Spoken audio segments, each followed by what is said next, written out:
marché des abricots valaisans est engorgé. Afin de faciliter l'écoulement, un nouvel arrêt obligatoire de cueillette est prévu pour le jeudi 5 août dès 10 heures. Nous cherchons activement de nouveaux canaux d'écoulement. Soyons unis et disciplinés, l'Office central saxon. Moi, j'aime les abricotiers. On est né là-dedans, tous les Saxonnais sont dans les abricots.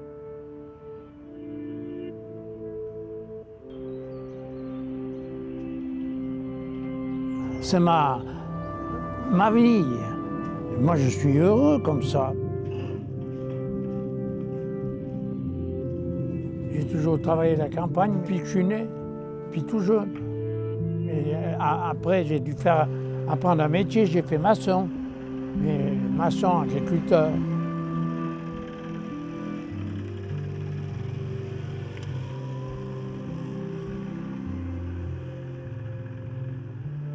Les parents avaient une jolie petite campagne, mais qu'est-ce que vous voulez? On a dû partir sur les chantiers. Alors, la campagne, c'est pas facile à l'heure actuelle.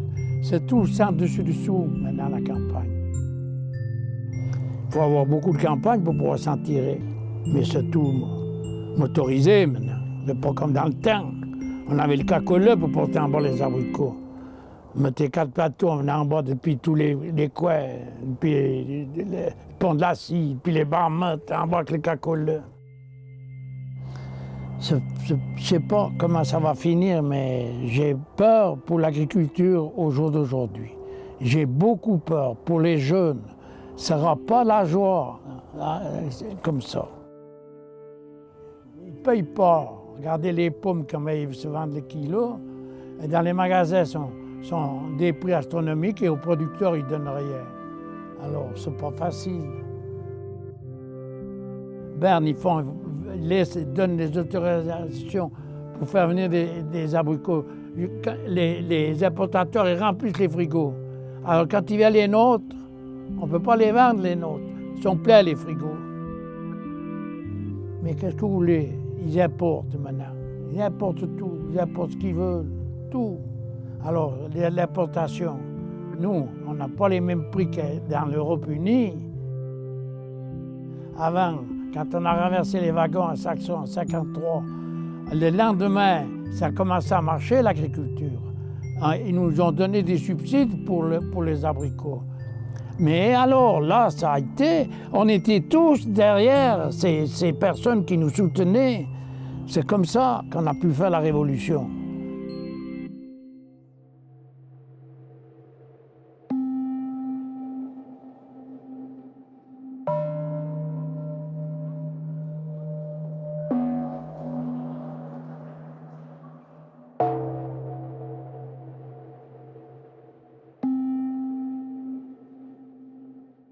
Alors, ce qui a déclenché la manifestation, c'est les problèmes d'écoulement.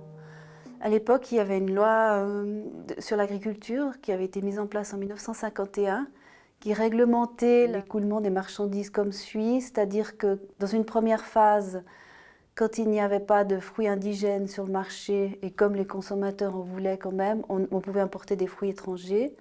Dans une deuxième phase, quand la production indigène allait commencer, il fallait restreindre l'importation. Et dans une troisième phase, quand la production indigène était mûre, il fallait stopper l'importation.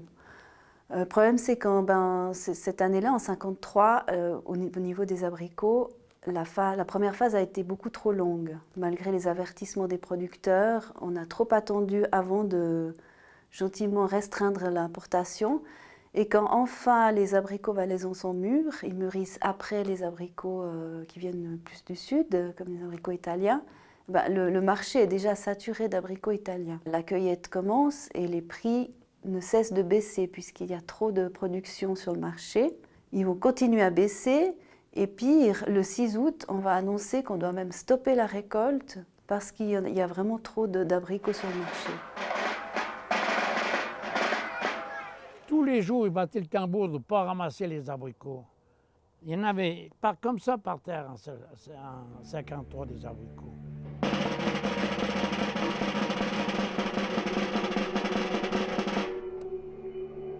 Avis à la population. Demain, interdiction de ramasser les abricots dans toute la commune. Tous les matins, le tambour passe dans le coteau pour annoncer d'arrêter la récolte alors que les gens venaient à peine de commencer. Et puis c'est la première fois qu'on nous interdisait de cueillir. Oui. C'est ça, là, eu la grande révolte. Puis ça fait peur, hein. Interdit de cueillir. Des gens vont se réunir en comité d'action pour organiser une manifestation pour le lendemain. Ces gens, c'est des gens qui appartiennent à l'UPV, l'Union des producteurs valaisans. Pas toutes les communes qui avaient des sections. Tu vois, à Saxon, c'était une grande section à Saxon. Il y avait beaucoup, tu vois. Ils vont se mettre d'accord sur un texte. Et le lendemain, c'est sous forme de tracts qu'ils vont le distribuer à la population.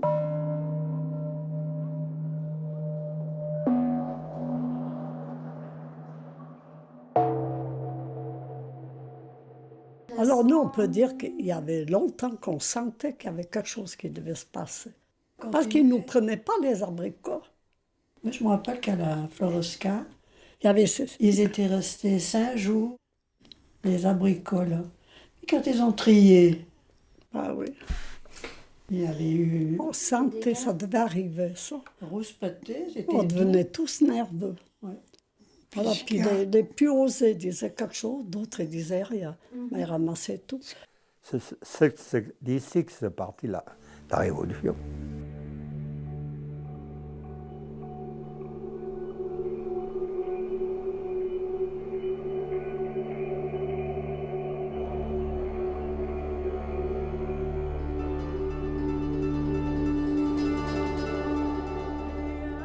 Ce jour-là, on cueillait des abricots en plaine. Et puis il y avait les haut-parleurs, les voitures qui invitaient tous les producteurs à aller sur la place de la gare. Il y avait une révolte, une manifestation. Puis alors on a été.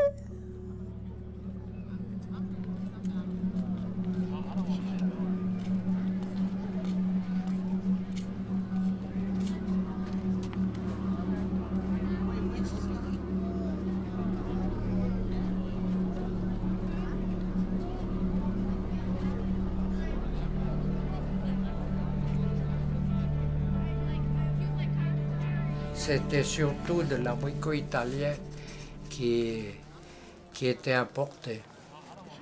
Donc à 15h, les gens ont répondu massivement présents à l'appel des organisateurs. La place est noire de monde. Il y a une première partie on pourrait dire une partie officielle, où des orateurs vont se succéder sur une estrade. Ils représentent toutes les tendances politiques, aussi bien conservateurs, radicaux que socialistes. Et ce sont tous des défenseurs de la paysannerie. Ceux qui ont fait les discours de Saxon, il y avait Étienne Terrier, l'ancien président. Il y avait François Dery, agriculteur de Saxon. Puis il y avait ce docteur Bocard. Et puis un ancien curé Lachon, qui est aussi venu. Et puis l'avocat Perraudin.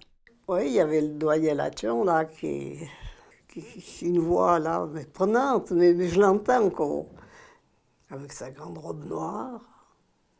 Puis cette voix avec un accent de Ned, je suppose, en étant Lachon.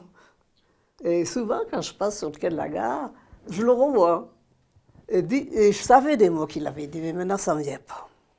Quelqu'un va s'emparer du micro et dire maintenant, assez de paroles, passons aux actes. Une personne de Saxon s'est approchée du micro pour dire maintenant ça suffit, assez de belles paroles. Il faut aller sur les hauts et arrêter tous ces traits qui nous importunent avec leurs importations. Alors cet homme, il a été donné sous prénom, on disait Canari, ça reste toujours, mais il est connu et était connu à l'époque de tous les Saxons. Et là, la foule envahit les voies de chemin de fer. Alors de ça, s'en suivit plutôt une marche lente sur les hauts. On voit sur certaines photos un employé de la Doxa qui prend un char des CFF pour mettre sur la première voie qui était à la portée de ce char à 4 roues.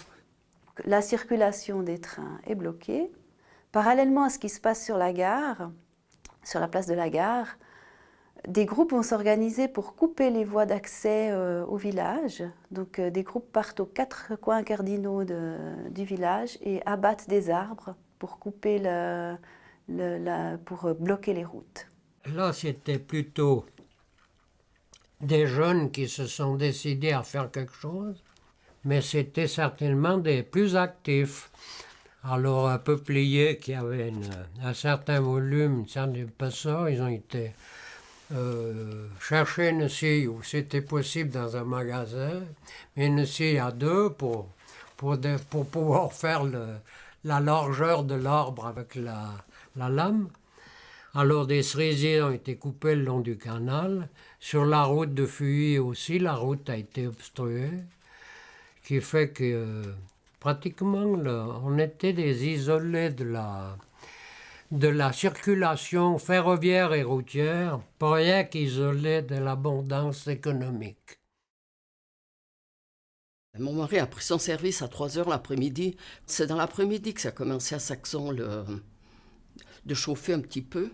Et puis vers les 5h, avant 5h30, il me téléphone, je ne serai pas à l'heure pour souper, je ne peux pas venir souper tout de suite. Puis j'ai demandé pour quand il fallait préparer, puis il m'a dit, je ne peux pas, je ne sais pas te dire, je ne peux pas te dire quand. Puis je ne le voyais pas venir. J'essayais de rappeler à la gare, inutile de dire que ça ne répondait pas. Alors je suis descendue voir ce qui se passait. C'était vraiment l'affolement, ici on ne peut pas dire autrement. On peut dire que Martigny, ça avait été la cellule de crise pour la circulation, parce que tous les trains étaient bloqués. Parce qu'ils disaient, il y a du grabuge à Saxon, ça ne va pas, les voies sont occupées, ça ne va pas du tout. Franchement, on a eu peur. À la gare, il y avait des wagons stationnés qui étaient prêts à recevoir les fruits pour justement les expéditions. Donc on va gentiment vider les wagons de leur contenu, des cajots, on les éparpille sur les voies. Progressivement, alors tout cela se fait au fil des heures. Et ils se sont mis à décharger ces wagons pour obstruer les voies. Le train a été attaqué parce que les producteurs et les manifestants avaient colère après les autorités. Alors ils ont coupé le train.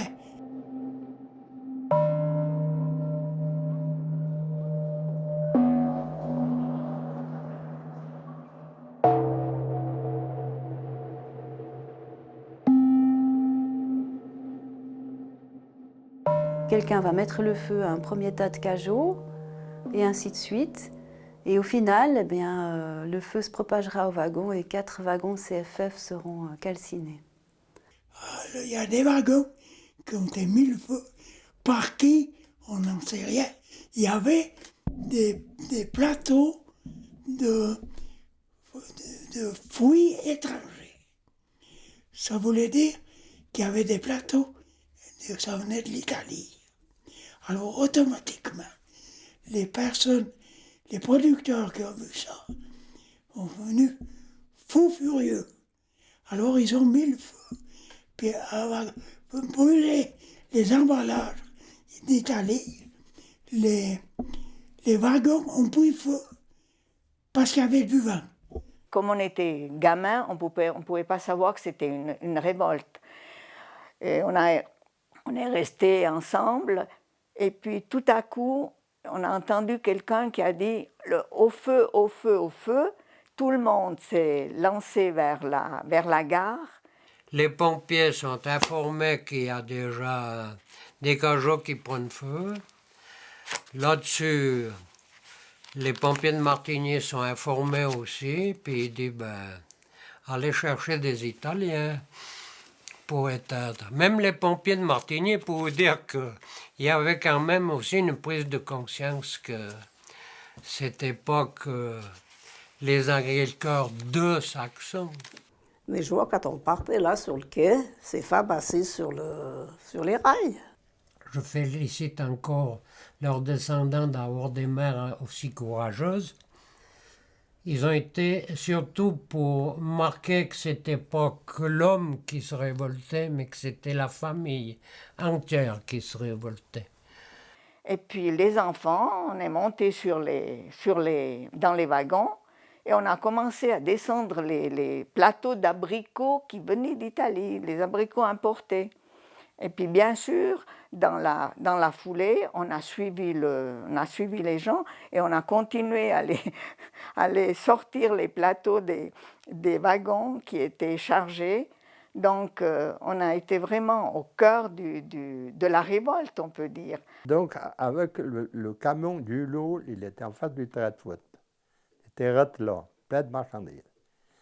Moi, je suis monté sur le camion, puis j'ai tout lancé en bas les bananes, tout le phobie, et puis la laine de bois. Puis après, j'ai mis le feu à la laine de bois, plein au milieu de la route, puis c'est tout. Ça, c'était avec le camion du lieu. Lui, il a eu peur, le portait en haut dans le restaurant.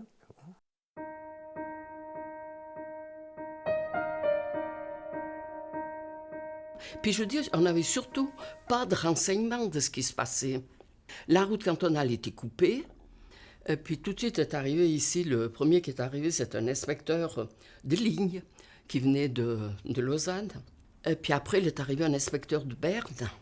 Et puis tous discutaient ici.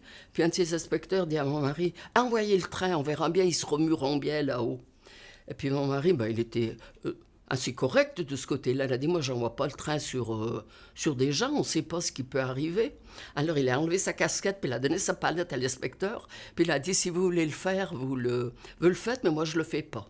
Et puis ça, c'était grave, ce qu'il a fait, de refuser un ordre d'un supérieur.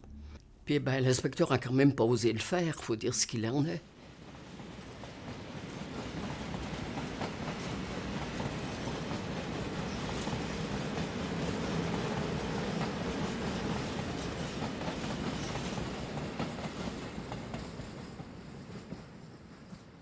Bien sûr, ça a duré jusqu'à très tard. Puis tout d'un coup, on s'est rendu compte qu'on était parti et qu'on n'avait pas averti nos parents d'où on était.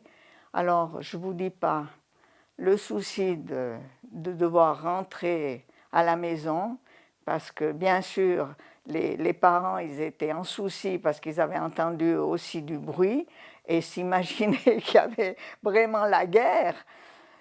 Alors, je ne vous dis pas qu'est-ce qui s'est passé quand on est rentré à la maison.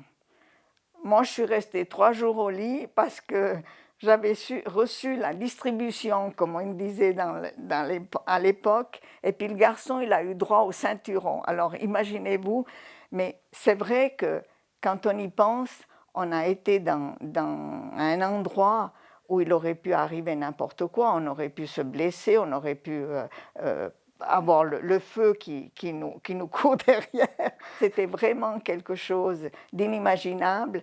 Et encore maintenant, je me rappelle ce jour comme si j'y étais. Une source des CFF qui cite qu'à 3 h du matin, plus aucun manifestant n'était là. Les employés CFF ont pu commencer à déblayer les voies de chemin de fer pour rétablir la circulation.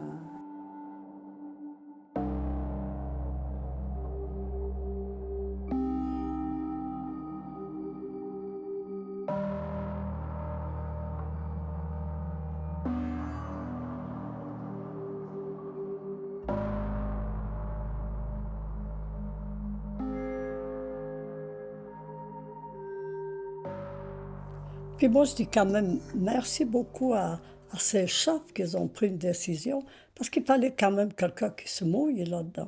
Oui. Alors je dis chapeau, parce que c'est pas tout de blaguer, on ne peut pas vendre, comment on va faire, pâté patin.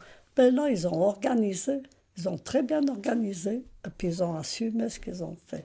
Puis ça, je dis bravo à toute l'équipe, parce qu'il fallait le faire. Dès le lendemain, le département fédéral de l'économie publique prend des mesures concrètes qui vont permettre l'écoulement des abricots pour cette année-là, mais aussi, après, pendant pratiquement 20 ans, il n'y aura plus de problème d'écoulement pour les abricots.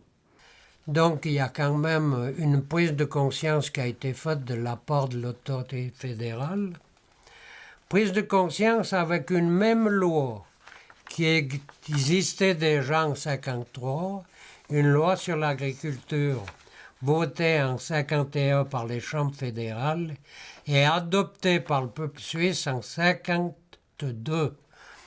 En 1953, il y avait donc des connaissances de cette loi. Au département de l'économie publique fédérale, il y avait un article d'une loi qui disait si une production du pays est concurrencée par une importation, la Confédération doit prendre les mesures nécessaires et on a pu écouler nos fruits normalement. De 1953 à 1960, aucune contribution n'a été versée au canton du Valais pour les abricots, puis dès 1961, les montants suivants ont été octroyés. Donc, c'est depuis 60, 53, 60, pas de versement, mais après coup, 61 à 98, il a été versé 60 millions.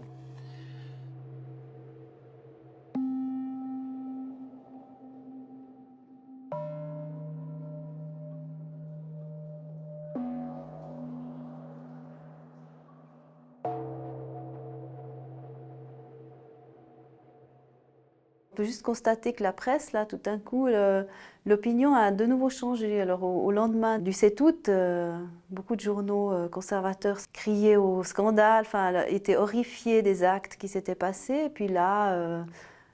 La presse valaisanne n'a pas été du tout favorable, disons, au milieu de la production. Et j'en garde encore un sérieux mal au cœur. La presse suisse, en général, n'a pas eu la même haine, je dirais la haine, parce qu'il y avait de la haine dans le Nouvelliste valaisan vis-à-vis des producteurs, alors qu'ils avaient auparavant été ouverts à toute controverse pour dénigrer les services qui ne s'occupaient pas de l'agriculture. Mais après, on a dénigré les révoltés de Saxon. Voilà le triste état de notre situation politico-économique. Voilà. Et puis les faits, il y a quand même eu destruction de matériel, hein, il y a eu un peu de casse, donc il y aura des plaintes qui vont être déposées, des CFF notamment, qui vont conduire à un procès qui aura lieu 3 ans plus tard, où finalement on arrivera, après enquête assez pénible, puisque les gens se soutiennent et ne parlent pas.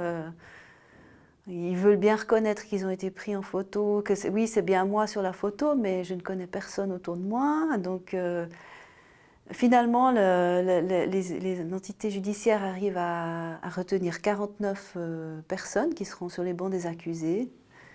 Et il va y avoir ce procès des abricots, qui va être aussi très médiatique, très suivi. Alors, pour revenir à ça, c'est que sur plainte des CFF, il y a eu enquête. Bien entendu que les services fédéraux ont mené la chose d'une façon assez recherchée pour connaître les délinquants. Logiquement, ce n'est pas les agriculteurs qui auraient dû être comme accusés, mais le service fédéral des importations, parce que c'est eux qui ont mené les paysans à la révolte. S'il n'y avait pas une strangulation économique de tous les milieux paysans de la région et d'autres régions qui font de l'abricot, il n'y aurait pas eu de révolte. Alors il manquait certainement dans les accusés un certain nombre d'employés fédéraux du service des importations, soudoyés peut-être par les importateurs. En 1956, quand il y a eu le procès, il n'y a qu'une 50aine de personnes qui ont été accusées. Il s'en est suivi 38 condamnations. Tous les accusés n'étaient pas au procès parce que 3 de ces accusés étaient des mineurs et ils ont été condamnés à part. Alors bien entendu que dans les débats, on a recherché d'après les photos qui ont été mises à la disposition des juges, du juge instructeur, des photos qui ont été prises par un photographe de Lausanne, où on voit tous les manifestants, disons, être à l'action pour participer à cette révolte. Entre autres, un des condamnés qui est sur une de ces photos, le juge instructeur avait demandé « Mais enfin, c'est bien vous qui déchargez les plateaux. » Oui, mais je ne décharge pas, je les mets dans le wagon. Alors, c'est un fait qu'il faut aussi remettre en parler parce qu'ils ne se sentaient pas tous des condamnés, loin de là. Ils avaient le sentiment d'être en quelque sorte des héros de l'agriculture, ce que je n'enlève pas comme qualificatif d'être des gens admirables, quoi. Moi, ils m'auraient pu choper facile. Les flics étaient droit au-dessus, là, où il y avait la poste avant. Les flics étaient à la fenêtre, là. Tu vois, s'ils m'auraient pris en photo 1000 fois, tu vois, j'ai passé entre les gouttes. Ils ont dit, si, qu'est-ce qu'il a fait de mal? Il va annoncer aux gens. Après, l'affaire s'est tassée et tout, et il y a vraiment un soutien assez global aux accusés. Et puis il y aura un arrangement finalement, ils devront payer une somme d'argent il y aura une grande collecte de fonds pour aider les gens à payer ce qu'ils doivent, et ils n'auront pas à débourser finalement un centime de leur poche. On voit qu'il y avait vraiment une solidarité. Une grande partie venait du Valais, souscription qui avait été demandée par le juge de Chara, M. Chapeau, qui avait écrit dans la presse qu'il fallait venir en aide à ces condamnés pour payer les frais qui se montaient à l'époque à une 70 000 francs. Les gens ont bien répondu. Il y a certainement parmi ceux-ci des petits montants, mais qui marquent beaucoup le sentiment, le respect que portaient les petits revenus pour la défense de l'agriculture. Je pense qu'il est bon de relever le versement d'une maman de Fuilly qui verse 5 francs pour ses 4 enfants bas âge, en pensant que c'était peut-être des futurs paysans. Alors le geste vaut son pesant d'or. On a une souscription qui est venue du Congo belge par un Valaisan qui habitait là-bas, pour vous dire que, en définitive, il n'y a pas de limite pour aider. Malgré les kilomètres, il y a des gens qui pensaient à la mère patrie et à ses agriculteurs. Tout ça a fait que pratiquement on est arrivé dans un laps de temps assez court, disons, à récolter les 70 et quelques mille francs qu'il fallait pour réparer les dégâts faits au CFF. Ceci mérite quand même un petit instant d'arrêt pour penser à ces personnes et les remercier. Les gens sont toujours, on voit par cette mobilisation, envie de se rappeler de cet événement et de le fêter quand même. Ouais. Elle a un lien entre le passé, le présent et l'avenir. Elle ancre l'événement dans l'histoire avec un grand H. Elle ancre l'événement dans la mémoire collective. Et c'est un événement qui est encore très marqué à Saxon. Même si maintenant, des années plus tard, il y a de moins en moins de monde qui y a participé, mais on connaît cet événement, on le fête. Il est important parce que les gens en sont très fiers. Mais je pense que nous aurons besoin de tout et surtout d'une telle documentation pour démontrer que ces manifestants de 53 n'ont été ni des communistes, ni des anarchistes, ni des révolutionnaires quelconques. Ils ont peut-être eu des idées politiques un peu différentes que certains, mais leur but c'était la défense de notre agriculture. Elle en avait besoin et elle en aura encore beaucoup besoin.